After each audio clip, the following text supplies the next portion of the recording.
Hello everyone, my name is Chen Yushen. Our team's final project is Juggling Patterns and Fourier Transform, and I'm responsible for MATLAB analysis part. So let's get started. How we do it? First, after Ling Yishuo used Python and OpenCV to get the Y position and the time of the ball, then we read it into our MATLAB project. Then we fit the Y position into our first Fourier transform model. Next, we adjust the parameters in the fast Fourier transform model, including the signal duration and the sampling numbers. Next, we plot both the Y position time and the magnitude frequency relational graph. And the last one is we get the fundamental frequency and calculate the flowing times by timing the frequency with the duration time of our signal. So enjoy the demo. So here I'm going to show you the CSV file of the Python and the OpenCV after Ling Yishuo get the broad information from the Python and OpenCV. So here we can see this column is the X position of the ball, and this column is the Y position of the ball. Next, for each row, this represents a frame.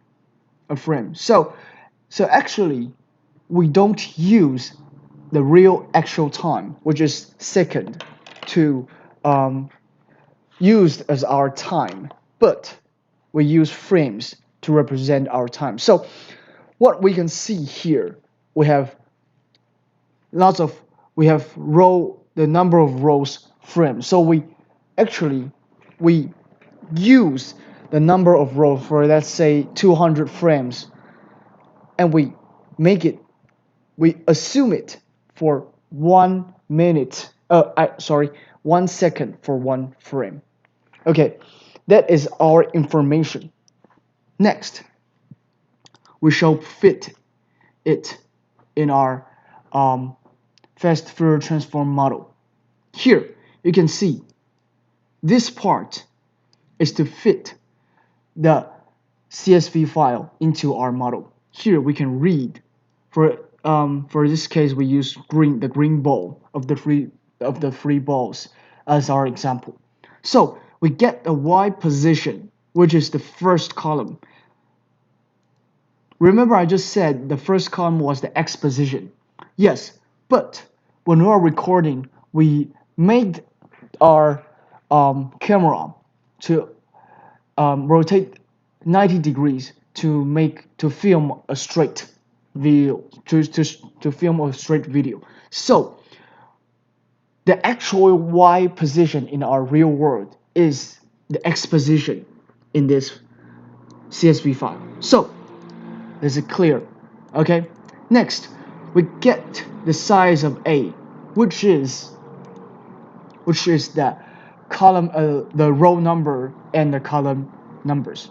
So next, we use the linear space to cut 0 second to M1, which is how many rows. We assume for, let's say, 200 rows, so the M1 will be 200.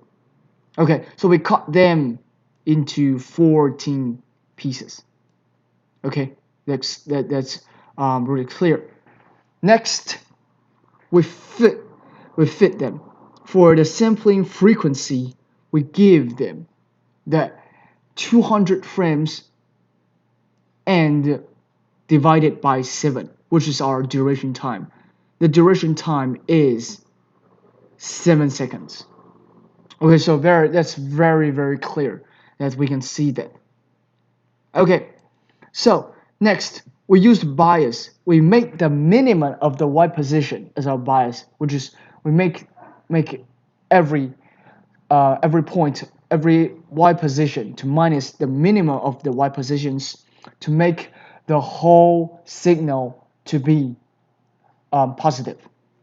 Okay, next we get the number of point of x taken for a fast Fourier transform. That is the row number, the M1. It's pretty clear.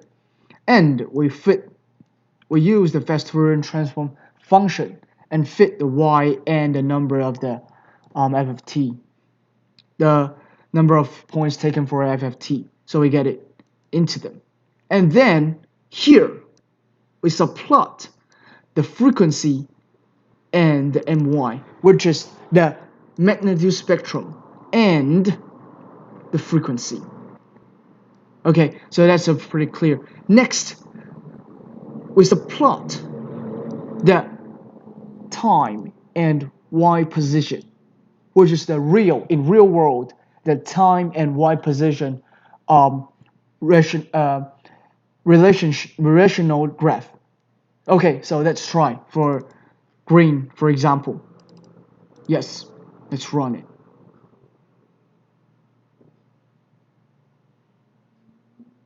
Here we can see this is the figure of actually this one.